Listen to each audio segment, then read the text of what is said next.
En esta ocasión nuevamente tenemos como invitado especial al señor David Pino, administrador y director de Lima La Única. Y bueno, en esta ocasión, como les mencioné la semana pasada, tenemos el grato tour que corresponde a la Casa de la Riva, Casa Aliaga y Casa Osambela. Son los otros tres palacios que vamos a visitar el día de hoy y el día de hoy vamos a disfrutar. Cabe recordar que cuando tengan preguntas, y si tienen preguntas ante la exposición que el señor David Pino nos va a brindar, háganla saber por medio del chat del Zoom, ¿no? Y de esa manera, al finalizar el tour, vamos a pasar a responder sus preguntas. Le vamos a dar pase al señor David Pino. Hola, David. Hola Javier, muchas gracias por la invitación, nuevamente a ti, a Paola y a Enjoy Lima Tours por la invitación para compartir hoy un poco de información respecto a tres importantes casas de Lima. Voy a empezar a compartir unas imágenes para que nos sirva como ayuda a memoria en todo caso de este tour virtual por tres espectaculares casas del centro histórico. Como tú muy bien lo dijiste, hoy vamos a completar un poco el recorrido que hicimos la semana pasada, ¿no? Que fue la Casa Spíllaga, Torre Tagle y Goyeneche, para hoy día hablar de otras tres casas también muy bien conservadas, con muchísima historia, como es la Casa de la Riva, la Casa de Osambela y la Casa de Aliaga. Entonces vamos a empezar con la primera, que es la Casa de la Riva, que está ubicada en el Jirón Ica, en la cuadra 4, 426, ¿no? Es una casa en realidad poco conocida, me parece. Muchas personas la confunden con Río Agüero. No es Río Agüero. La Casa Río Agüero queda en Girón Camaná. Ese está muy cerca de la avenida Tacna, también muy cerca al Teatro Municipal. Seguramente hemos pasado por esta calle más de una vez y hemos visto esta gran casa, esta gran fachada, que sin duda desde el inicio nos va mostrando, nos va dando una imagen de su majestuosidad. Hablamos de una casa que fue construida en el siglo XVIII. Su propietario fue un señor llamado Vicente Larriva, comerciante. Esta casa tuvo originalmente un mirador parecido al de Osambela, que luego se va a demoler, por supuesto. Y la casa fue ocupada por su familia. Es un gran terreno que originalmente le perteneció al santuario de Santa Rosa de Lima, que queda en la avenida Tacna. Eran dueños de todas estas tierras, y ellos compran, o Vicente Larriva compra en la figura de un censo, ¿no? Un censo emfitéutico, compra la propiedad, donde por supuesto va a levantar esta majestuosa mansión, que como ya mencioné hace un instante, desde la fachada nos va mostrando lo espectacular de sus líneas. Una gran portada, dos balcones de estilo rococó, porque la casa del siglo XVIII está dentro del periodo, y cuando se abre esa puerta, ese gran portón, que es siempre cerrado por cierto, pero hoy lo hemos abierto para este paseo virtual, lo primero que aparece ya es un gran zaguán y un gran patio. Como menciono, y voy a hacer énfasis en esto, esta casa tiene la espectacularidad de ser una casa de grandes dimensiones. Su patio es casi un 50% más grande que el de Torre Tagle y mucho más grande que el de otras casas limeñas. Los salones también están muy bien conservados, y en este recorrido vamos a visitar estos ambientes.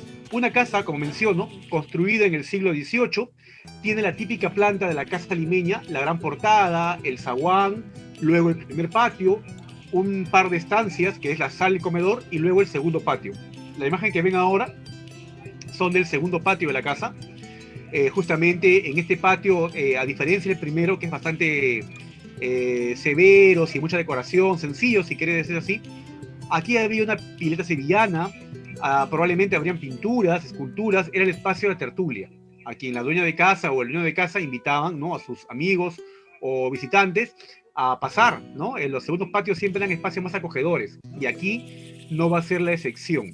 La casa, si bien es cierto, fue construida en el siglo XVIII, ha pasado por épocas también de decadencia, ¿no? Ya en el siglo XIX, bueno, en parte del siglo XX, estaba tuburizada. En el siglo XIX, por ejemplo, en esta casa funcionó el Instituto de Lima, un importante colegio, ¿no?, de la ciudad, que luego se va a fusionar con otro colegio llamado San Carlos, fundando lo que es el Colegio Lima San Carlos. Quedó aquí, su primer local. También en este local va a estar ubicado ya en el siglo XX el Instituto Goethe, ¿no? Que hoy está en la Girón Nazca, en Jesús María, por acá por Marte. La casa, como les mencionaba, va a estar tuburizada en mal estado y en ese estado la va a comprar la sociedad Entrenús, que es una sociedad filantrópica compuesta por damas de la sociedad limeña que van a restaurarla, van a contratar al arquitecto Héctor Velarde, quien va a hacerse cargo de su restauración y le va a devolver, digamos, los espacios que habían sido invadidos, ocupados por los precarios habitantes de la otra época, para devolverle su majestuosidad que tuvo originalmente. Sin embargo, dentro de los requerimientos que la sociedad Entrenús hizo, se van a adaptar nuevos espacios, como vamos a ver a continuación. Por ejemplo, esas 3 puertas que ven ustedes aquí al lado izquierdo de la pantalla, es el acceso al comedor, al hoy comedor de la casa, ¿no? Un espacio en el cual, por supuesto, se ha querido recrear cómo debió haber sido una casa limeña, ¿no? Con una mesa que se podía expandir o reducir de acuerdo a la cantidad de invitados, pinturas religiosas, sillas de cuero de baqueta, tachonadas con bronce, espejos de estilo rococó muy parecidos a los que están en el Hotel Mauri. Y aquí hay una relación.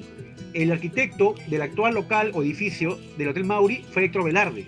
¿Quién sabe si él no consiguió la donación de los dueños del Mauri en aquella época para adornar esta casa? Todos los muebles que se encuentran en esta casa actualmente son muebles que han sido donados por las mismas señoras miembros de la Sociedad Entrenús y por supuesto por personas que quisieron colaborar para que esta casa tenga esa majestuosidad que seguramente tuvo en sus mejores épocas. Saliendo del comedor y cruzando el patio, llegamos a otro ambiente, que es un teatro. Esta casa tiene un teatro increíble, uno pasa por esa calle y no se imaginaría que este espacio existe dentro de él. Es el Teatro de Entrenús, o Teatro La Riva, también llamado así. Aparece en carteleras de cine de la década del 70, que daba películas de cine. También fue utilizada, por supuesto, por Lola Vilar, que en varias temporadas ella aquí se presentó y le dio vida a ese espacio cultural, en actividades o funciones, en todo caso, que lo que hacían era recaudar fondos para las actividades filantrópicas que la Sociedad Entrenús tenía en la ciudad de Lima. Un teatro de estilo neocolonial, con decoración o arquitectura atmosférica, como se dio por llamar este tipo de arquitectura, muy conocido, por ejemplo, en los cines Pizarro, en el Perricholi, en el República, ¿no? Que también son contemporáneos, década del 40 y 50, ¿no? Como es este teatro ubicado en el segundo patio de la Casa de la Riva. Salimos de este lugar, ingresamos ya a los salones. Los salones de la Casa de la Riva están primorosamente decorados en un mejor estilo rococó, con espejos empotrados en la pared, con estas lámparas de vidrio de Murano, una serie de pinturas. Hay pinturas en las paredes, por ejemplo, de integrantes de la Sociedad Entrenús. Una de las salas tiene la pintura de doña Belén de Osma, presidenta en aquella época de la Sociedad Entrenús. Este ambiente que ustedes ven también tiene una pintura de la señora Francisca Benavides, que era la presidenta honoraria de Entrenús, una de las fundadoras además. La señora Francisca Benavides era la esposa del presidente Óscar R. Benavides. La Sociedad Entrenús funcionó antes que esta casa en la Casa Paz Soldán, que está ubicada en la calle Belén, en la cuadra 10 del Jirón de la Unión. Luego ya tienen este local propio y hasta hoy le pertenece. Y como repito, las pinturas de ellas van a recordar que fueron las principales impulsoras, ¿no?, para que la Sociedad Entrenús tenga un local propio y en este caso desarrolle actividades que sin duda beneficiaron a ciertos grupos de personas que necesitaban, por supuesto, apoyo en Lima por aquellos años. Este es otro ambiente de la casa, es la zona que conduce a la biblioteca y a la sala de recuerdos, ¿no?, o regalos. Acá hay una serie de, por ejemplo, de póster con fotos de personalidades que han pasado por la casa en cuanto a apoyo económico. También hay pinturas de distintas escuelas. Hay una pintura muy bonita de José Pardo y Aliaga. También hay un busto de Ricardo Palma. Hay unas imágenes originales de Pancho Fierro, un par de acuarelas de Pancho Fierro, entre otras cosas más. Y hay además una biblioteca que ustedes pueden ver aquí al fondo, con libros que donaron las señoras y en 3 idiomas, ¿no?, en inglés, en francés y en español. Hay un fichero a la antigua de biblioteca donde uno puede buscar y ver qué publicación hay. La decoración o la recuperación que hizo Héctor Velarde en el lugar le devolvió estos espacios que estaban en otra época con tabiques, con paredes que no tenían nada que ver, ocupada por muchas familias. Se devolvió su espacialidad original y además se colocaron estas lámparas que son los típicos fanales limeños. Esta casa, como no puede ser de otra forma, tiene también su oratorio, un oratorio muy bonito que a manera de retablo tiene unas puertas en las cuales aparecen las figuras de los 4 evangelistas y está presidida por una imagen de Santa Rosa de Lima. Lo que se buscó en la recuperación de esta casa fue justamente que todo lo que hubiese en ella recuerde Lima, ¿no? Desde Santa Rosa de Lima, desde Ricardo Palma con su busto, Pancho Fierro con sus acuarelas, hasta la misma decoración que tuvo, recordaba cómo era la religiosidad y cómo era también el pensamiento de las familias que ocuparon estas casas en la época virreinal. Esta es la Casa de la Riva. Vamos a irnos ahora a la siguiente casa en este recorrido virtual, que es la Casa de Ozambela. La Casa de Ozambela está ubicada en la cuadra 2 del Jirón Conde de Superunda, la antigua calle de Veracruz, ¿no? Casi límite con la calle Matavilela, ¿no? Un poco son acá nombres antiguos de la calle de Lima. La Casa de Ozambela, que muchos de ustedes deben conocerla, han pasado seguramente por esta fachada, han visto su majestuosa construcción de 4 niveles, ¿no? Con mirador incluido, con sus balcones de cajón de estilo transición, entre un estilo segundo imperio y neoclásico, muy acorde a la época en que la casa fue terminada. La casa fue terminada en el año 1808, como parece el año, una inscripción en la fachada de la puerta. Esta casa le perteneció a un comerciante nacido en España, llamado Martín de Ozambela y Ozambela, era su otro apellido. Él, muy niño, llegó al Perú y por supuesto hizo mucho dinero trabajando, ayudando a un comerciante de la zona del sur del Perú. Para fines del siglo XVIII, este Martín de Ozambela era uno de los hombres más ricos que había en el Perú. Y él, por supuesto, decidió construirse su mansión en el centro de Lima. Él no era noble. Él pertenecía, digamos, a los burgueses, a los comerciantes que se habían enriquecido gracias a su trabajo. Pero él quería su casa también majestuosa como cualquier noble, como cualquier marqués o conde de la ciudad. Ahora, él tuvo, digamos, una oportunidad de comprar un terreno bastante particular. Un terreno que fue parte en otra época del convento de los dominicos. Porque como ustedes sabrán, vecina de la Casa Ozambela está el convento de Santo Domingo. Todo esto era parte antes del convento dominico.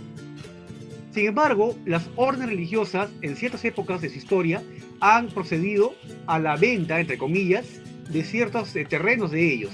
Cuando me refiero entre comillas es porque ellos no pueden vender, no pueden deshacerse de su propiedad, ya que les ha sido a ellos dado en donación. En este caso el gobierno virreinal les dio casi 2 manzanas a los dominicos. Por tanto, cuando ellos requerían dinero, recurrían a una figura legal llamada enfiteusis. La enfiteusis es la venta por un plazo determinado de años de un bien, un terreno. En este caso, Ozambela compró a los dominicos, bajo la figura de enfiteusis, este terreno, donde él va a edificar su casa. Antiguamente, los documentos, ¿no? legales reconocían la compra o venta por enfiteusis por vidas. Una vida era 50 años. Por tanto, Ozambela la compró, según documentos, por 3 vidas. O sea, entendemos, 150 años. Así ya con el terreno, él pudo construir esta majestuosa casa, ¿no? Que es justamente la que ahora vamos a ingresar. Vamos a ingresar, por supuesto, una vez más, desde el zaguán tenemos la vista de un majestuoso patio. Ahora, aquí en esta casa se rompe una costumbre, vamos a decir así, de las construcciones limeñas, que la hemos mencionado varias veces, que es la portada, el zaguán, el primer patio. Luego recuerden que viene la sala, el comedor y luego el segundo patio. En cambio, el terreno de esta casa no daba para que el segundo patio esté atrás de la sala. Por ese motivo, el segundo patio de la casa está a un costado. Uno entra, esta es la entrada, por cierto, a la casa, a este patio. Ven ustedes al frente, esta puerta abierta. Hoy es la Academia Nacional de Medicina. Por cierto, no les dije, la casa hoy es sede de las academias nacionales de medicina, de historia, de lengua, de ciencia. Está aquí ocupando este predio, ¿no? Y además es un centro cultural llamado Inca Garcilaso. Entonces, en la época en que esta era una casa, aquí estaba ubicada la sala. Luego seguía el comedor, ¿no? Que ahora es la biblioteca de la Academia de Medicina. Y supuestamente, siguiendo el orden de las casas limeñas, debió haber seguido el segundo patio. Pero en este caso, el segundo patio está ingresando por una puerta a la mano derecha. Más o menos por está este tinajón que aparece aquí medio cortado por la foto, aquí al lado derecho. Un patio ubicado a la derecha, ¿no? De ese lugar. La escalera de acceso, con sus pasos de piedra, nos conducen a las habitaciones superiores. Hoy las escaleras están adornadas por azulejos, ¿no? Por azulejos que en realidad fueron colocados en la restauración que se hizo de la casa, porque sabrán ustedes que esta casa, al igual que la arriba, también estuvo tuburizada.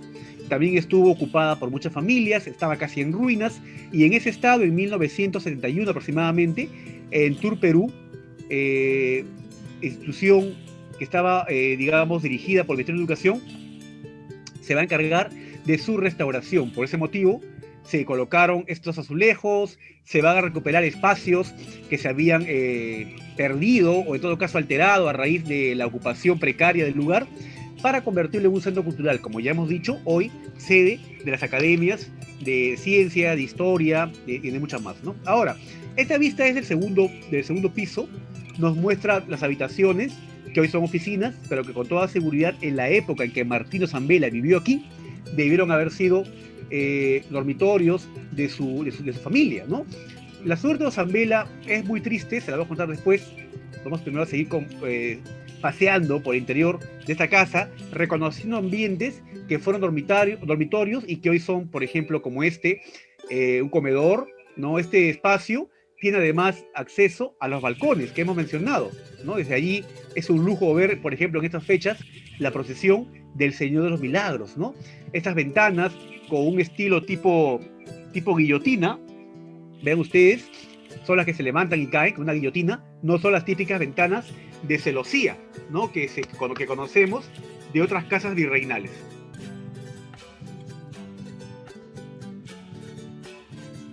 Continuando en esta casa, vayamos a otro ambiente. Este, por ejemplo, es el auditorio. Al igual como ocurrió en Arriba, también aquí en Ozambela se va a construir un auditorio ex profeso para actividades de las distintas academias. ¿No? Este auditorio con un techo tipo mojinete, ¿no? Bien parecido a los techos que hay en el sur del Perú, en Tacna, Moquegua, ¿no? Aquí va a estar ubicado, digamos, pinturas que recuerdan a distintos miembros o integrantes de las academias y sobre todo los que dan origen a cada academia, ¿no? Inclusive al fondo vemos una especie de gobelino, ¿no? Un detalle que es el escudo del Inca Garcilaso de la Vega, ¿no? Se está colocado en la parte delantera de este auditorio. Seguimos viendo otra imagen aquí de este lugar. Por supuesto, esta casa, dentro del estilo, dentro de la costumbre de las casas limeñas de aquel periodo, tiene un mirador. Los miradores eran un elemento característico de las casas que les pertenecían generalmente a los comerciantes, ¿no? Desde los miradores se podía ver el puerto del Callao y ellos podían ver el puerto y la llegada de los barcos con su nueva mercadería. Así ellos podían disponer de la mercadería que tenían pues en stock para rematarla o venderla para que pueda entrar la nueva mercadería. Hubo una época que en Lima hubo muchos miradores. Hoy solamente quedan 3, siendo este de Ozambela, digamos, una reconstrucción, ya que el mirador original se cayó en el terremoto de 1940. Durante casi 20 años no hubo mirador en Ozambela. Se fue reconstruido, que vemos, en la década del 60. Otro mirador antiguo, por cierto, para que no quede ninguna pregunta, digamos, al respecto, es el mirador de Ingunza, que está ubicado al lado de la Plaza de Hacho, que la tradición cuenta que fue construido para ver la corrida de toros. Esto no es así. Ese mirador también fue construido para poder ver el mar. Es más, en el último nivel de ese mirador hay una especie de mesita en una de las ventanas en el lado que mira hacia el mar, donde el señor Ingunza Zamácola, dueño de la casa, haría sus apuntes, ¿no? Y otro mirador es el mirador de la Plazuela del Baratillo, que está ubicada en el Rima también, a la altura de la cuadra 1 del Jirón Trujillo. De los 3, el más antiguo es el mirador del Baratillo. Luego vendría pero como se cayó, es una reposición en cemento y fierro. Por tanto, el segundo más antiguo sería el de Ingunza, que es de 1857. Y finalmente esta reconstrucción de 1960, el mirador de la Casa de Ozambela. Antes de salir de esta casa, déjenme contarles un poco la historia de este señor Martín de Ozambela, ¿no? Él, a pesar que era español, apoyó activamente la causa de la independencia. Él prácticamente, con su dinero, formó un batallón que lo puso a disposición del general San Martín. Por ese motivo, San Martín lo declaró a él, le dio el título de coronel del Ejército Libertador a Ozambela, a pesar que él nunca había sido militar, ¿no? Era comerciante. Cuando San Martín llega a Lima, Ozambela lo recibe en esta casa. Le prepara un gran baile, una cena, donde invitó, por supuesto, a todos los nobles y todos los vecinos de Lima que estaban de acuerdo, ¿no?, con la causa de la independencia. Cuenta la historia que en un momento, ¿no?, de la locución de los invitados, San Martín pues toma la palabra y solo escuchaban atento. Y él dijo: esta nación solo podrá ser grande, ¿no?, si se encontraran aquí libros, ¿no?, bibliotecas abiertas para que el conocimiento esté al alcance de todos. En Lima en aquella época no había bibliotecas públicas. Ozambela tomó la palabra y le dijo: mi general, mi biblioteca está a su disposición. Y Ozambela donó su biblioteca a San Martín para que con esta biblioteca de Ozambela él funde la Biblioteca Nacional. O sea, la Biblioteca Nacional del Perú, que hoy tiene casi 2 siglos, fue fundada con libros de la Biblioteca de Ozambela. Ozambela le iba muy bien con San Martín. Por supuesto, él, imaginamos, también vio ahí una oportunidad de poder seguir prosperando en sus negocios en el nuevo gobierno. Sin embargo, su suerte va a cambiar radicalmente con la llegada de Bolívar. Bolívar, instigado por Bernardo de Monteagudo, su ministro, va a iniciar casi una persecución a todos los españoles que habían en Lima y a los criollos o limeños que tenían, o se sospechaba, tenían vínculos con los españoles. Recuerden que Bolívar va a vivir en un periodo, o va a gobernar en un periodo en el que el virrey La Serna quería recuperar el poder, ¿no?, el poder virreinal en el gobierno de Lima. Esto es previo a las batallas de Ayacucho.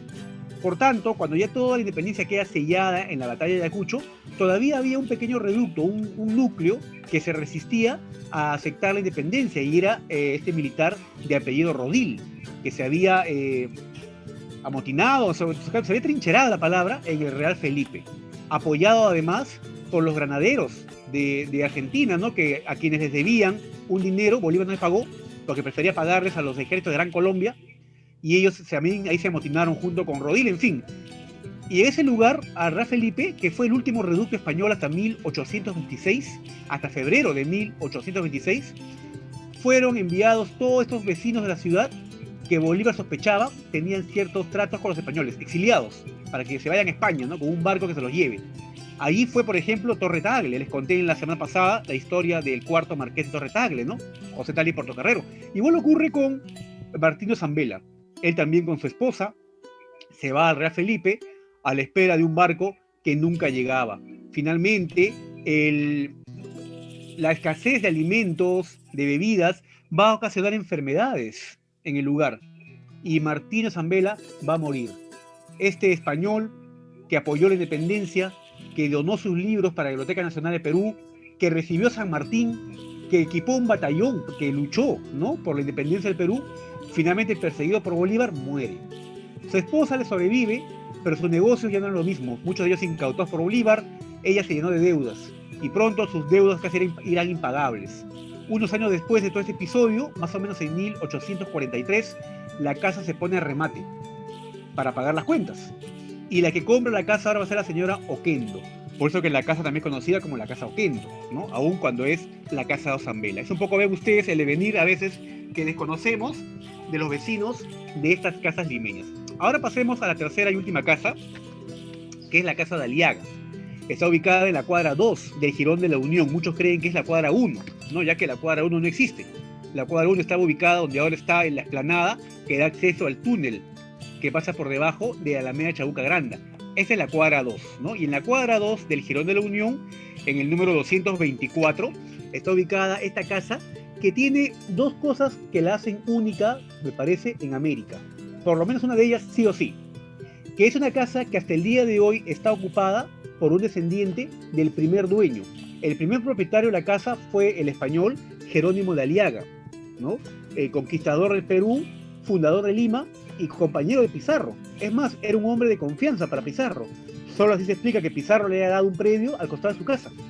Dicen que este señor, Jerónimo de Aliaga, sabía leer y escribir, de los poquísimos que sabía leer y escribir. Por ese motivo, él fue nombrado escribano de Pizarro, del gobierno, ¿no?, de Nueva Castilla, que se instauró en aquella época. Cuando muere Pizarro, él sobrevive, escapando por una ventana, cuenta la historia, se atrincheró en su casa, con disparos de arcabuz, resistió hasta casi la medianoche, hasta que al final sacó bandera blanca, ¿no?, y se rindió ante los almagristas. Sin embargo, fue perdonada su vida, y él continuó viviendo muchos años más, hasta que se fue a España a morir. Sin embargo, la propiedad quedó para sus descendientes. Y como les decía, desde aquella época, de don Jerónimo de Aliaga hasta el día de hoy, un Aliaga vive en esta propiedad. Hoy, 18 generaciones después, la casa está ocupada por el señor Gonzalo de Aliaga, que es, además, ostenta un título nobiliario. Los títulos nobiliarios que fueron abolidos por Bolívar se van a restaurar en el siglo XX, durante el gobierno del rey Alfonso XIII. Y él va a ser hoy el 8º conde de San Juan del Lurigancho, ¿no? Un título nominal, básicamente, pero en todo caso es un vecino antiguo que vive en el centro de Lima y en esta casa. Entremos a esta casa. Lo segundo que les decía es que además de la peculiaridad de que aún vive hoy allí un descendiente del primer propietario, creo que no hay ningún otro caso en América, una casa con estas características, también en la casa encontramos muebles, pinturas, objetos de arte, todos con una historia, porque todos fueron adquiridos por la familia en distintas épocas. Así que cada elemento que van a ver ahora, ¿no?, y que entremos a la casa, jarrones, sillas, adornos, todo tiene una historia, ¿no? Y creo que no hay otra casa en Lima que tenga esta peculiaridad, ya que las casas que hemos hablado, por ejemplo, Zambela, la casa de La Riva, la semana pasada, ¿no?, con la casa Goyeneche, Aspíllaga, tienen muebles antiguos, sí, pero que no son de la casa, fueron llevados para recrear cómo fue originalmente, digamos, en su mejor época, esas casas. Esta escalera que ustedes ven se encuentra frente a la puerta, ¿no? Esto dio pie también a una leyenda urbana, ¿no?, que inclusive muchos escritores la asumen como cierta, que la escalera indicaba el estatus del propietario de la casa. Así, si la casa era de un fundador de Lima, solo él podía tener el privilegio de colocarla frente a la puerta, ¿no? Si la escalera en la casa era de un noble, un marqués, un conde, podía ser la escalera a la mano derecha, como la casa de Torre Tagle. Pero si era de un comerciante, un burgués, la tenía que hacer a la izquierda, como la casa de Zambela. No hay ningún concierto de obra en la época virreinal que le dé esta importancia a la escalera. Esto básicamente está tomado por apuntes que hizo Ricardo Palma, pero el padre San Cristóbal, investigador de las casas limeñas, se encargó de desvirtuarlo en base a documentos. Los conciertos de obra de la época virreinal no le daban, digamos, tanta preponderancia a la escalera. Básicamente, las escaleras se ubicaban dependiendo del espacio y el gusto de los dueños. Además de esta escalera, les cuento, no es de la época virreinal, ni de la época del primer dueño. Esta escalera es parte de una reconstrucción que se hizo en el siglo XIX, cuando ya no había fundadores ni nada por el estilo. Tiene los pasos de mármol. En la clase pasada, en la charla pasada, habíamos mencionado que el mármol va a ser un elemento de construcción que se va a utilizar en el siglo XIX, dentro del periodo neoclásico. Por ese motivo también, cuando uno sube la escalera y entra a este primer patio, va a encontrar pisos de mármol y esculturas de mármol, en este caso de Colón.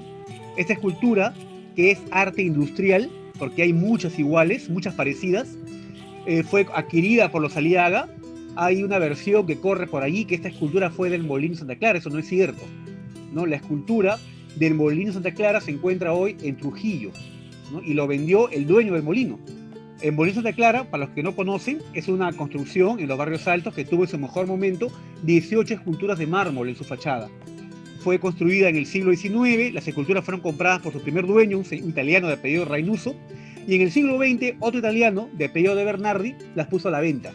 Y fue por ese motivo que un señor en Trujillo la compró y hoy está en la casa del marquesado de Facalá, creo que se llama así esa casa en Trujillo. Está el Colón, muy parecido a este, por cierto, por eso lo menciono. Un Colón que lleva un pergamino en la mano, se sostiene sobre un pedestal de una esfera, ¿no? Un poco la alegoría que él va a probar que la Tierra es redonda y va a encontrar además un nuevo mundo, ¿no? Ahora, en el siglo XIX, la figura de Colón era muy distinta, o se veía de una manera muy distinta como se ve hoy. Eso es lo bonito de la historia, ¿no? Que las lecturas van cambiando con el paso del tiempo y cada escultura es el reflejo del pensamiento de cada época. Por tanto, las esculturas deberían conservarse, más que destruirse o eliminarse. El monumento a Colón, por ejemplo, del Paseo Colón, es el recuerdo de una época, de cómo pensaba la sociedad. En el siglo XIX, época en que estaban de moda las esculturas, hicieron un montón y todo el que podía compraba, incluido Aliaga. Representaba al civilizador, aquel que trajo la civilización, la religión, la cultura. Era una época en que Perú quería desprejudirse de esa versión, de esa idea que se tenía en Europa, de que aquí todavía había gente inculta, gente que vivía en árboles y gente que en realidad estaba pues atrasada. Por eso que en el siglo XIX Perú, en Lima, va a presentar una exposición, la exposición de Lima de 1872, ¿no? Mostrando los adelantos tecnológicos en minería, en agricultura y en ciencias, en arte inclusive, con la pintura esa de Los funerales de Atahualpa, por ejemplo, una obra de arte magnífica de estilo neoclásico, ¿no? O en todo caso academicista, va a querer mostrar al mundo que éramos un país civilizado. Y en este caso, la figura de personajes civilizadores como Colón van a tener vigencia, ¿no? Sin ánimo de extenderme en esta parte, en todo caso la explicación de por qué estas esculturas fueron adquiridas en casas limeñas, como en este caso, la Casa de Aliaga. Pasemos por esa puerta muy bellamente tallada, menciona en el libro de la Casa de Aliaga, que es de madera de cocobolo, que es bastante dura, por cierto, ¿no? Entramos a un vestíbulo, que es este ambiente.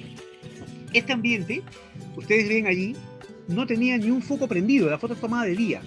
Este fanal, aparentemente encendido, en realidad refleja la luz que entraba de los tragaluces que estaban en el techo. Y es que en la época virreinal había que aprovechar al máximo la luz cenital, la luz del día. Y existían en las casas teatinas, lucernarios, tragaluces, linternas, que son una especie de ventanas circulares pequeñas, que permitían el paso de luz y además la ventilación. Y es por ese motivo que estos ambientes exhibían esta iluminación sin duda pues óptima, ¿no? Este ambiente de entrada nos va dando un poco una idea de los gustos históricos y además de la afinidad religiosa de los dueños. Una sociedad muy católica no podía dejar de tener pinturas con motivos religiosos, como los que vemos aquí, ¿no? En este ambiente, ¿no? Una pintura de San Francisco de Asís, una pintura de San Juan escribiendo el Apocalipsis, entre otros cuadros más. Al centro, una gran mesa con patas talladas en madera de finales del siglo XVIII, y una serie además de muebles también, que cuando ustedes puedan ir a la casa las van a apreciar. Tengo entendido, hay una pregunta ahí por ahí, que la casa ha reabierto en esos días, ¿no? Visitas obviamente hoy controladas, 8 personas, incluido el guía, con distancia social, se pueden ya visitar estas casas. Seguramente con Enjoy Lima Tours ustedes van a poder ir y conocerlas in situ. Esta casa, o este salón, es el llamado Salón Dorado de la casa, un recuerdo de los gustos de la aristocracia limeña, que querían parecer pues sus viviendas a las casas o a los palacios versallescos, ¿no? En el siglo XVIII esta moda de los palacios versallescos va a estar muy extendida, y no había casa en Lima, de familia caudalada por cierto, donde va a decorarla con estos espejos estilo María Antonieta, con alfombras persas, las paredes empapeladas, ¿no? Con tela o papel pintado, generalmente con motivos dorados. Acá al centro apreciamos una estufa de cobre que fue comprada por un integrante de la familia Aliaga que viajó a París en 1868. Había una exposición universal en París. Esta estufa ganó una medalla de oro y el hijo me la llevó a Lima. Y la compró y se la trajo y hoy está en la casa.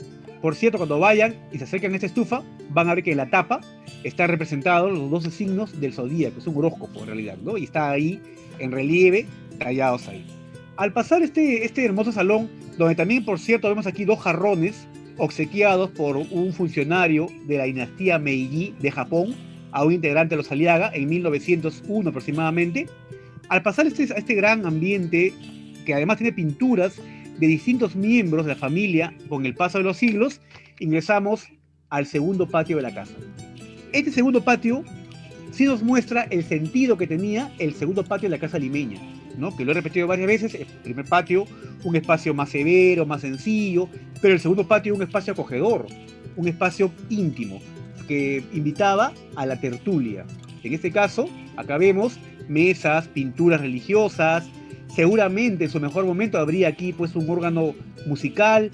Uno de los miembros de la familia tenía que saber tocar piano o vihuela o los antiguos instrumentos que habían en la época virreinal, y acompañaba las charlas o tertulias que daban aquí las familias. La tertulia, la hora de la conversación en la época virreinal, era acompañada por chocolate y pan dulce o bizcocho. Esta costumbre va a cambiar en el siglo XIX por el té inglés, y hoy es el café. Cuando usted quiere conversar con un amigo, hoy un café el viernes, ¿no? Una tertulia, un café. En aquella época era chocolate. Y en este lugar, en las casas limeñas, se daba justamente este tipo de actividad. Un patio muy bello, muy hermoso. Aquí también hay un taller de restauración particular de la familia Aliaga. Tiene el detalle que el patio está hundido. Y justamente aquí cuentan de que este patio hundido puede ser quizás un recuerdo del antiguo palacio de Taurichusco. Los casas o tambos de la época prehispánica tenían patios hundidos, era una particularidad de su construcción. Y este patio hundido de la casa Aliaga, para algunos podría ser en todo caso el patio original, vamos a decir así, del tambo de Taurichusco, la casa del curaca de Lima. En todo caso, un dato, ¿no? Una curiosidad que por supuesto habría que investigar para poder saber, pero es cierto que los patios hundidos era una característica de las casas prehispánicas. Es que aparece, por ejemplo, una gran pila de agua que se abastecía con agua de la casa. Esta casa tenía un pozo particular, igual que Torre Tagle. También tenía ese privilegio de tener pozo propio. Este ficus, ¿no? En todo caso acá el inicio, las raíces del ficus, que tiene casi ya 120 años, un poco más de repente, que sobresale en la casa. Y ven ustedes, quizás con una buena vista, pueden ver acá, rodeando la zona de las raíces, huesos, vértebras de animales. Las han colocado aquí de manera decorativa, pero con toda seguridad esas vértebras debieron haber estado a la entrada de la casa, ya que había la costumbre de colocar huesos en las entradas de las casas, para que los cascos de los caballos, al ingresar a una casa, cuando tocaban la piedra, era un sonido un poco fastidioso. Como el hueso, el sonido minoraba, era más silencioso. Y por eso aparece esa costumbre en el siglo XVIII de colocar huesos a la entrada, por donde pasaban los caballos. Todavía hoy en México, si ustedes buscan ahí en Google, van a encontrar que hay muchas casas que todavía conservan a la entrada estos huesos colocados, siguiendo el sendero o el camino de los caballos. Esta imagen es la capilla de la Casa Aliaga, que por bula papal, otorgada por supuesto hace muchos años, muchos siglos, tiene el privilegio de que se puede celebrar oficios mayores, bautizos, bodas en esta pequeña capilla. Sobre los huesos, por cierto, son huesos animales, evidentemente. Son huesos, como mencioné, vértebras de carnero, ¿no? De vacas, que se colocaban en el lugar. Volviendo a la capilla, esta está presidida hoy por una cruz de marfil, un Cristo de marfil, que era también muy común, por cierto, venían de Filipinas, ese tipo de ornamentos religiosos, muy caros y lujosos. Está aquí en la casa, tiene una serie de reclinatorios, la decoración es de estilo neogótico, la capilla fue intervenida, recuperada, restaurada en 1874, según reza una cartela a la entrada. Sin embargo, un dato de esta capilla es la siguiente. Si bien es cierto, la Casa de Aliaga ha sido reconstruida, como mencioné, en el siglo XIX, ya que fue afectada por muchos terremotos, o sea, no es la casa más antigua de Lima en arquitectura, pero sí es la casa más antigua de Lima ocupada por el mismo descendiente o un descendiente del primer dueño. La casa ha sido reformada, evidentemente, muchas veces por los terremotos. Y esta capilla se va a reformar lo mismo que toda la casa. Sin embargo, a esto quería llegar, a diferencia de la sala, el comedor, el dormitorio, espacios que quizás se movieron de ubicación con el tiempo, muchos investigadores coinciden que esta capilla se encuentra ubicada donde estuvo la primera capilla de la casa, en el siglo XVI. O sea, lo único que no se movió del sitio, lo cual nos lleva a una segunda deducción. Muy cercana a la casa o a la familia Aliaga era Isabel Flores de Oliva, Santa Rosa de Lima. Y era, mencionan, bastante común verla a ella visitar a la familia. ¿Quién sabe si ella también no pasó horas rezando en esta capilla? Lo cual sin duda le da un aire, además, también especial, o de santidad si lo vemos desde el punto de vista católico, ¿no? A este lugar. La capilla de la Casa de Aliaga.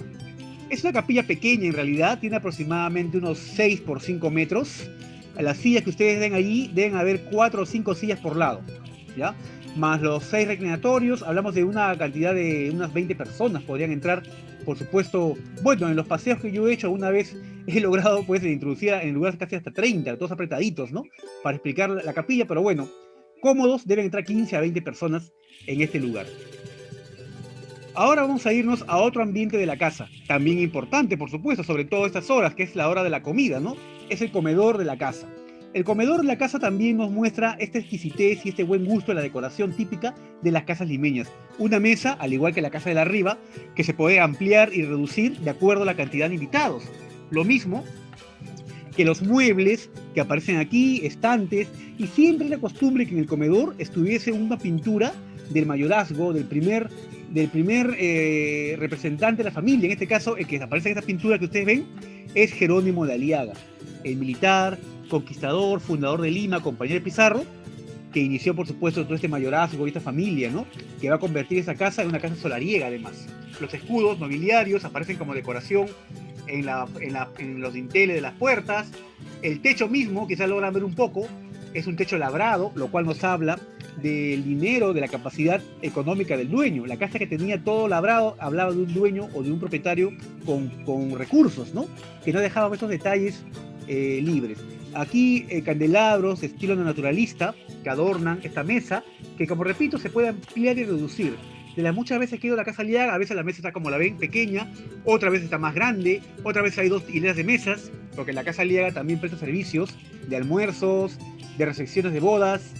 Tiene un salón muy grande en la parte inferior de la casa, con capacidad para 100 personas, una especie de salón-restaurante también, ¿no?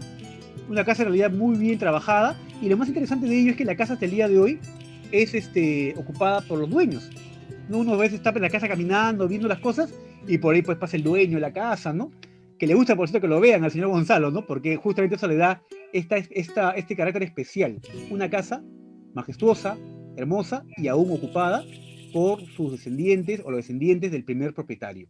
Otra vista más del comedor. Aquí vemos las ventanas que conducen al segundo patio. La iluminación evidentemente es importante. Aquí un biombo que se podía pues poner para poder tener privacidad cuando hay algún tipo de almuerzo de la familia aquí. Y en suma estos son los detalles del comedor de la Casa Aliaga. Aún nos falta ver más todavía. Vamos a ir ahora al dormitorio. Este dormitorio, que está adaptado en uno de los salones de la casa, en este nivel, nos muestra una cama del siglo XVIII con un dosel, ¿no? Ese dosel es la parte que se encuentra aquí encima de la cama, y al costado pinturas religiosas y también pinturas del señor Gonzalo de la Maza y su esposa, ¿no? Gonzalo de la Maza era un vecino de la ciudad vinculado con los Aliaga, y va a ser en la casa de Gonzalo de la Maza donde va a morir Santa Rosa de Lima. Es por ese motivo que la casa de Gonzalo de la Maza se va a convertir hoy en el convento de Santa Rosa de las Monjas, que está ubicado en la esquina del Jirón Ayacucho y el Jirón Miro Quesada, hoy Santa Rosa, muy cerca a Mesa Redonda, la Reñec, ¿no? Bueno, este Gonzalo de la Maza hizo venir de Europa a un pintor muy reconocido ya por aquellos años, un italiano, llamado Angelino Medoro. Medoro va a venir a Lima para hacer un retrato de cuerpo entero de la Maza y su esposa, la que aparece al costado. Sin embargo, la esposa de Medoro, que se va a hacer amiga de la esposa de la Maza, van a convertirse en seguidoras de Isabel Flores, de Santa Rosa de Lima. Por eso es que Medoro va a ser el único que va a realizar una pintura de Santa Rosa de Lima cuando ella muere. La única pintura que existe de ella es una pintura post-mortem. Dio la casualidad que Medoro estaba en Lima, por el motivo ya indicado, la pintura de la Maza, y él va a realizar la única pintura que existe de Santa Rosa de Lima. Volviendo al tema del dormitorio, vean ustedes aquí, que está un poco tapado, pero aquí en la esquina hay un mueble esquinero donde se encuentra la imagen de un niño Manuelito. También un elemento bastante recurrente en los dormitorios de las casas limeñas. La última oración para encomendar los sueños, ¿no? Tenía que ser al niño Manuelito. Estos ambientes, como este, por ejemplo, que es una antecámara o antedormitorio o antesala, ¿no? Al dormitorio, donde hay una serie también de cuadros y retratos de otros miembros de la familia Aliaga, esta puerta del siglo XVIII. Estos ambientes tienen esta ventana que les comentaba, se llama teatina. La teatina es un tipo de ventana que generalmente siempre mira hacia el sur. Se pensaba que los vientos del sur eran vientos benéficos para la salud, y por ese motivo siempre están orientadas hacia ese lugar.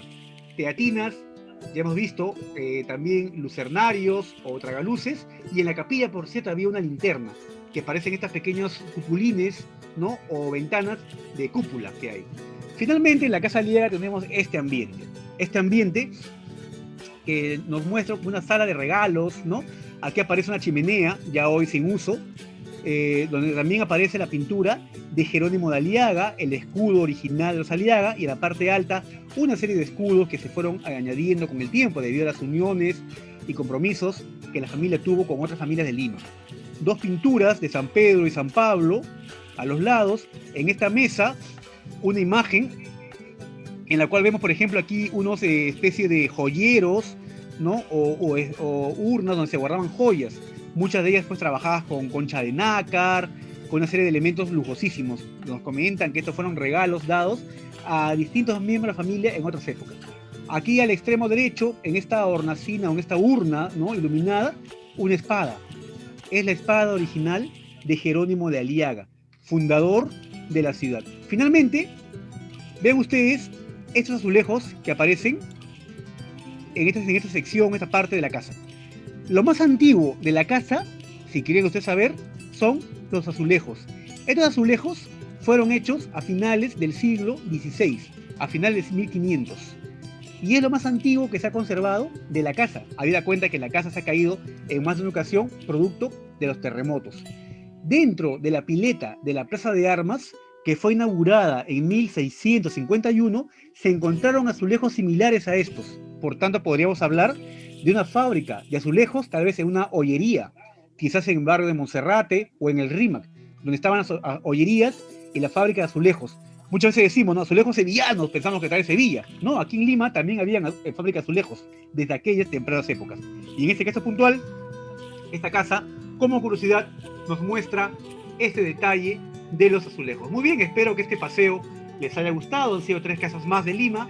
Y ahora, si Javier lo menciona así, estoy disponible para sus preguntas. Muchas gracias.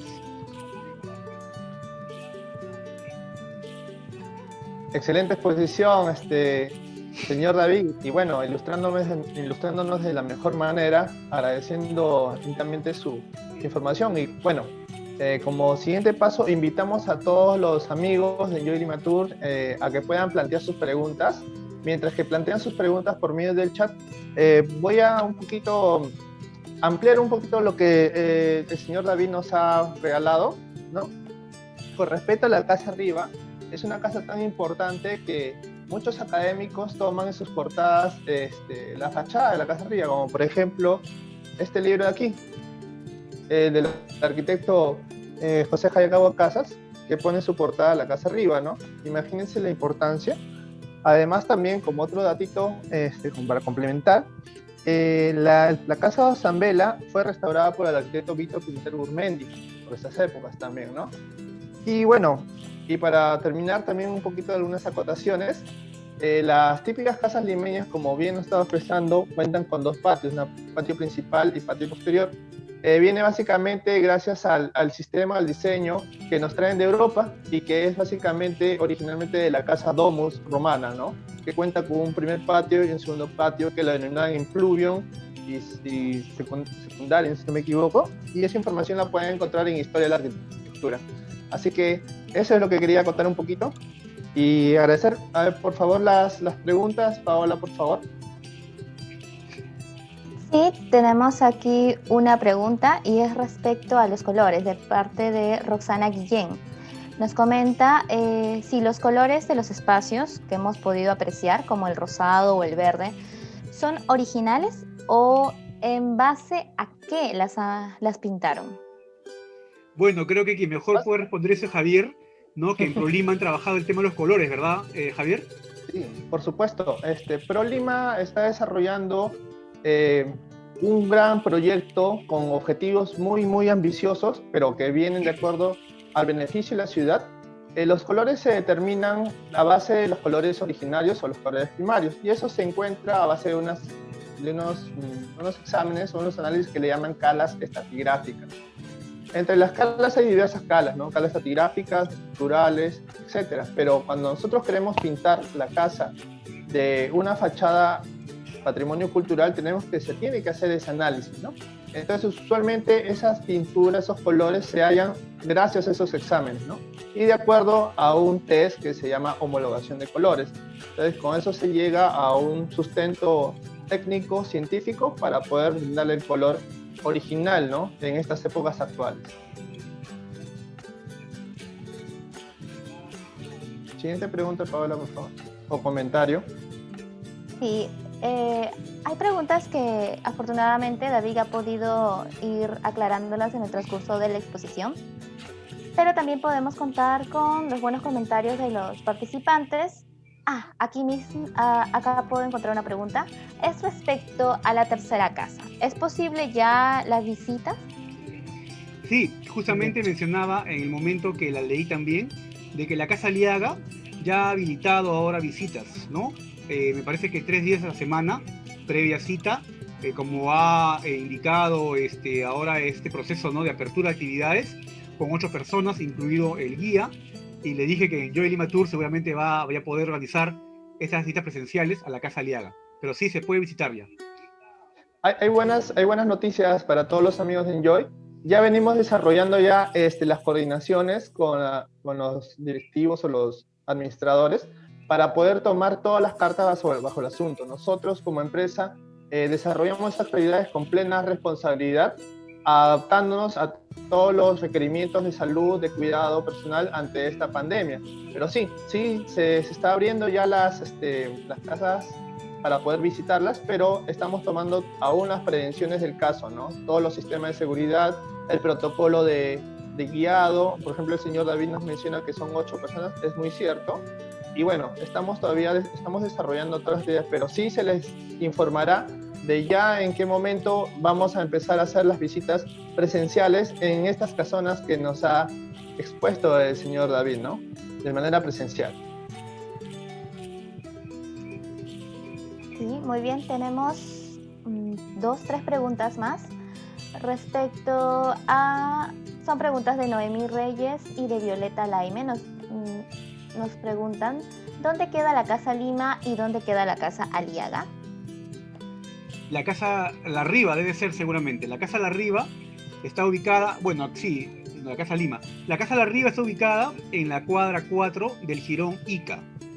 Esto es a media cuadra del Teatro Municipal.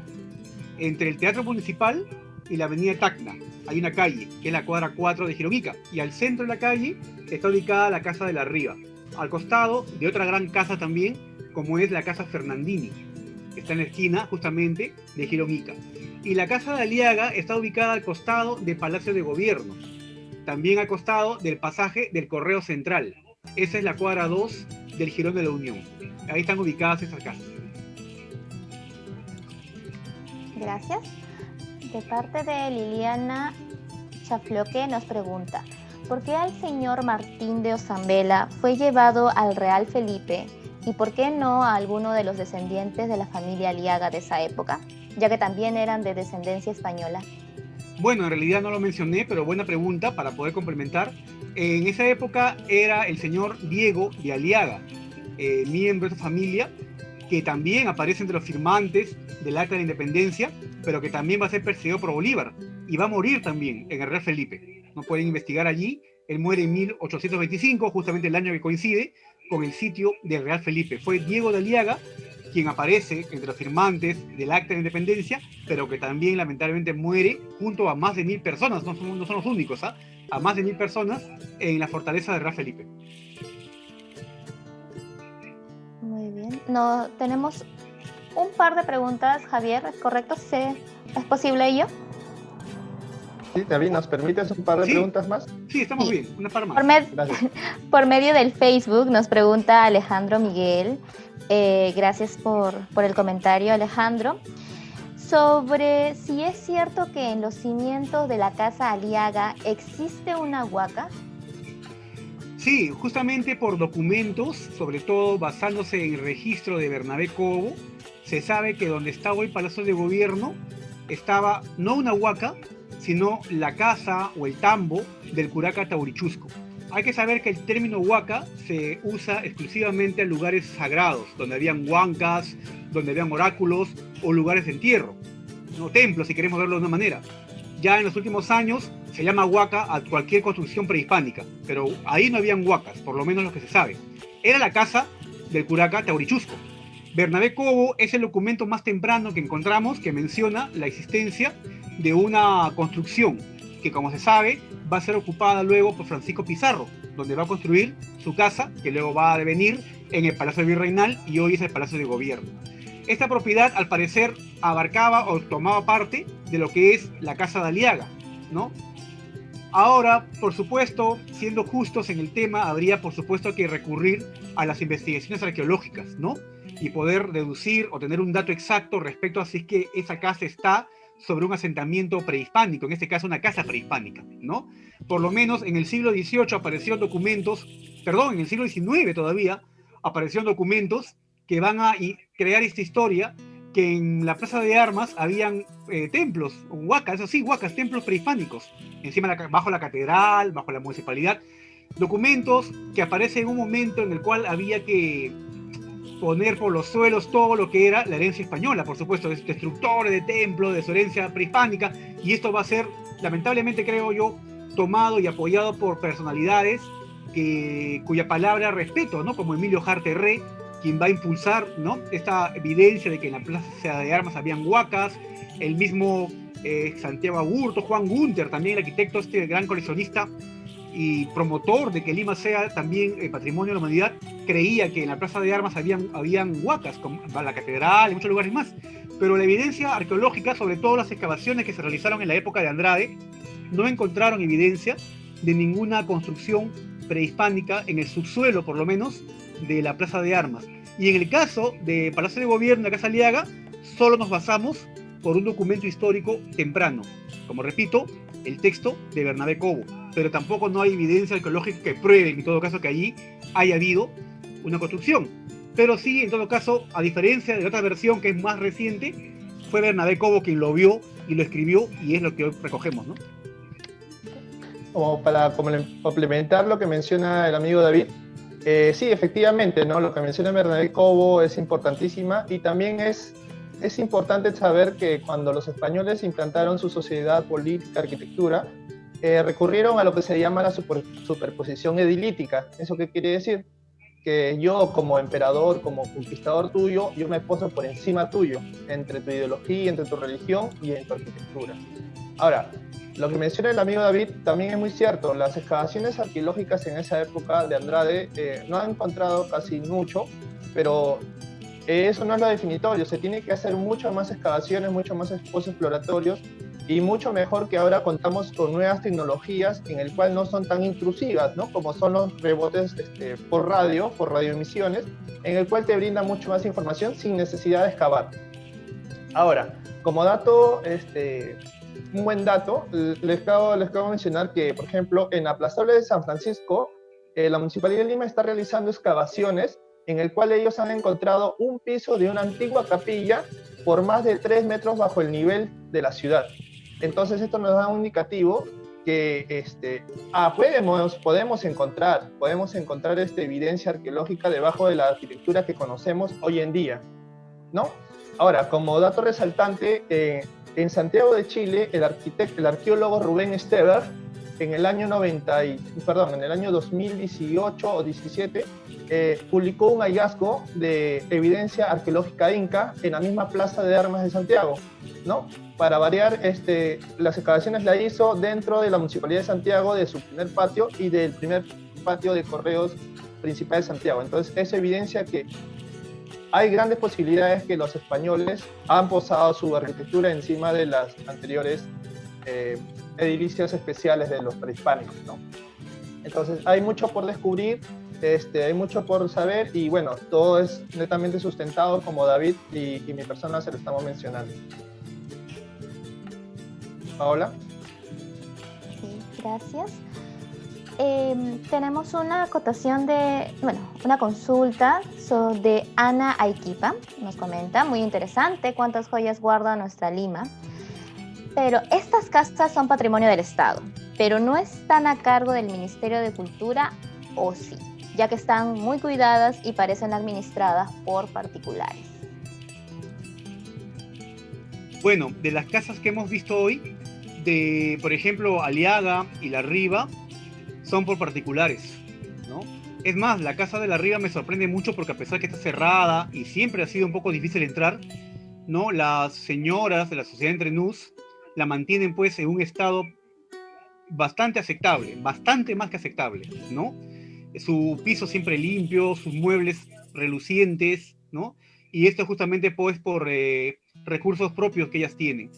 La casa de Aliaga es uno de los mejores museos del centro de Lima y de América, podríamos decir, ¿no? La familia también invierte muchísimo en su mantenimiento. Mencioné en un momento que tienen su propio taller de restauración. Las obras de arte que ellos tienen, sus pinturas, se restauran allí mismo, ¿no? Y es, por supuesto, con dinero que sale, digamos, de las visitas, las actividades que ellos tienen. La casa de Ozambela está bajo la administración actualmente del Ministerio de Educación, ¿no? Y a pesar que el guardián, hay que decirlo, ¿no?, que se esfuerza muchísimo por conservarlo, hay espacios, zonas que hay que mejorar, ¿no? Que hay que mejorar.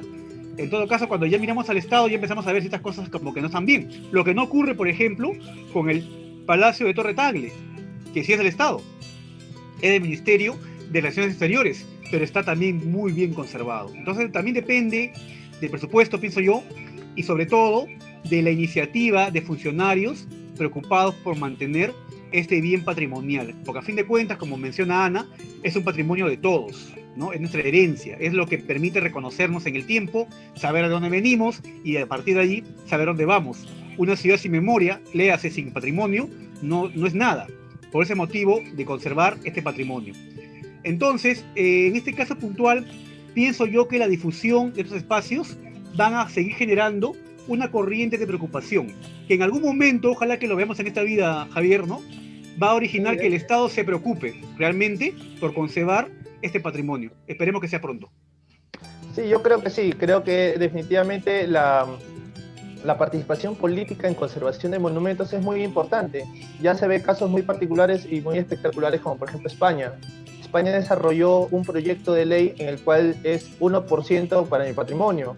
Entonces, ellos, por ejemplo, en términos sencillos, si tú compras un chicle, un 1% de ese IGB que compra el chicle va para patrimonio. Es por eso que conservan muy bien todo lo que es patrimonial en España y por lo mismo el turismo hace que crezca. Otro caso muy importante es lo que pasa en Ecuador. También están invirtiendo, por cuestiones políticas, obviamente el Estado hace estas propuestas para que se mantenga. Y nosotros también como peruanos, no seamos peruanos pasivos, seamos peruanos activos, también pidiendo todas estas cosas a las autoridades, porque la cultura está quedando muy dejada de lado ante la preocupación de todos, ¿no? No quiero ser político, pero lo menciono, ¿no?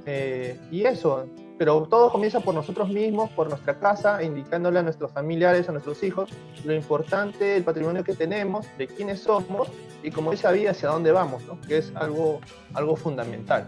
Recordemos que somos uno de los centros históricos más grandes de toda Latinoamérica, así que tenemos mucho trabajo para realizar todos, no solamente el Estado, no solamente el alcalde, no solamente el arquitecto, sino todos como sociedad. ¿Algo más, Paola, por favor? Sí, respecto a lo que acotaban anteriormente, Alicia Madueño nos pregunta si se continúan realizando exposiciones en la Casa Ozambela. Y por último, Alicia García nos menciona si es que nos pueden narrar una anécdota de la época que haya sucedido en estas casas. Bueno, por ejemplo, en la Casa Ozambela, que es la pregunta, se estaban desarrollando conferencias antes de la pandemia. Hace poco han retomado las conferencias, ahora de manera virtual. Por tanto, creo que se publican en una página de la Academia Nacional de Ciencia, de Medicina, cosa de buscar sería, pero esas son en todo caso todas las actividades que habían y que hay, ¿no? Las conferencias presenciales hace tiempo que no se realizaban, se desarrollaban en salones pequeños en el primer nivel. En cuanto a exposiciones, que la Casa Ozambela antes fue época, ¿no? Tuvo su época de ser lugar de exposiciones, pues no hace tiempo que no se realizan exposiciones en la Casa Ozambela, ¿no? De arte, de pinturas, que fue una época, un lugar bastante mencionado. Ahora, sobre anécdotas, en las casas hay bastantes, ¿no? Por ejemplo, podría mencionar una en la Casa de la Riva, ¿ya? Esta historia la cuenta un norteamericano llamado Stevenson, que escribió un libro en el que él cuenta pues todas sus vivencias como parte del Ejército Libertador, que vino con San Martín. Él cuenta que llegó a Lima tiempo antes que San Martín venga, y ya que en Lima se vivía pues una conmoción, toda la gente decía, ¿cuándo va a venir ese San Martín? ¿Cómo será? ¿Será pues un hombre bastante rudo? ¿Cuál será la verdad de San Martín? Bueno, él cuenta que había trabado amistad con una vecina, limeña, una limeña, ¿no? Pero ella era casada, por tanto no podía él alegremente tocar la puerta y conversar en la puerta con ella. Entonces, para poder cultivar esta amistad, lo que cuenta él, lo que hacía era subir por el techo de una casa vecina y desde la ventana de la teatina conversar con la dama, que en las horas en que el esposo se iba a la calle. Conversaban sus cosas, hasta que un día la señora, que estaba hablando desde la casa adentro, por cierto, escucha que abren la puerta y le dice pues al gringo, ¿no? Mi esposo, estamos perdidos, vete de aquí. Y el hombre pues empieza a correr, saltar de techo en techo, buscando por dónde salir, era de noche. Cuando cuenta la historia que pisa un techo, parece falso o muy débil, y él cae pesadamente encima del dosel de una cama. La tela le cae encima, y en la oscuridad de la noche él había quedado cubierto con una tela. Una tela que para los niños que estaban en esa habitación, en medio de todo el escándalo, les hizo aparecer un fantasma. Él, aprovechando la confusión causada en el momento, empezó por hacer así, no signos como si fuera un fantasma, y salió de la casa con la tela encima de él. Y todos aterrados, nadie se atrevía a impedir la salida. Al día siguiente, como el delincuente, ¿no? O el criminal que regresa al lugar donde ha cometido un crimen, él decide pasar por la puerta de esta casa, donde había caído. Y así él dice el texto, ¿ah? Él al pasar vio al señor de la Riva, que salía apuradamente y se iba a dar misa en la iglesia de San Agustín. La gente le decía, ¿por dónde va tan apurado, don Vicente? Y él decía, voy a San Agustín a hacer misa, porque en mi casa, la casa de la Riva, anoche ha aparecido el demonio de la independencia. Esa es la historia, se llama así, y la publica Stevenson, ¿no? Yo la reproduje en mi blog. Si quieren buscarla en internet, pongan Demonio de la Independencia, Lima la Única, y ahí aparece esta historia como se las he narrado. Una anécdota, en todo caso, de una de las casas visitadas. Muchas gracias. Muchas gracias, David. Entonces, para dar cierre y agradeciendo infinitamente al amigo David, doy un agradecimiento a todos los participantes, a todos por sus consultas, comentarios y preguntas. Y bueno, y quedan nuevamente invitados para el siguiente domingo que vamos a continuar con los tours virtuales, tomando las precauciones del caso, la responsabilidad ante esta enfermedad, para darles a conocer mucho más de nuestra historia de Lima, no solamente el centro de Lima, recordándoles también que vamos a ver también zonas prehispánicas, costumbres, comidas, etcétera, patrimonio material y patrimonio inmaterial. Así que ese es nuestro objetivo como Enjoy Lima Tours, chicos. Y bueno, muchas gracias, don David. Gracias, Lima la Única. Excelente aporte. Muy agradecidos a todos y los esperamos el otro domingo con Enjoy Lima Tour. Nos pueden seguir en Instagram, en Facebook, y el video del día de hoy y la exposición anterior estamos en YouTube con Enjoy Lima Tour. Muy agradecidos a todos. Muchas gracias, don David, nuevamente. Muchas gracias. Y nos veremos pronto. Continuamos. Hasta el otro domingo. Gracias.